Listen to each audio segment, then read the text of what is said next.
Kuba, was ist dein Lieblingsfach? Mein Lieblingsfach ist Sport. Und was ist dein Lieblingsfach? Mein Lieblingsfach ist Deutsch. Okay, was ist das? Das ist Förder. Gut, was ist das? Das ist Brüst. Was hast du am Montag, Kuba? Am Montag habe ich Deutsch, Englisch und 2 Sport.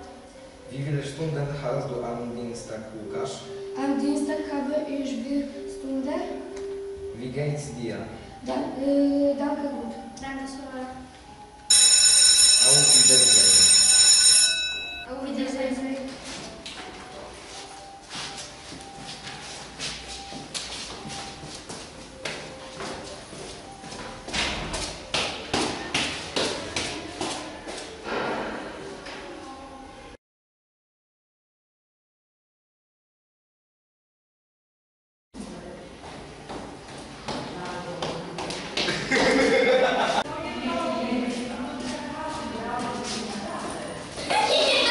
Guten Tag.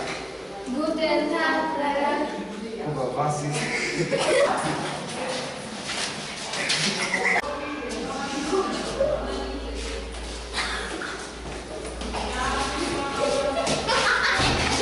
Wie viele Stunden hast du am Dienstag, Lukas?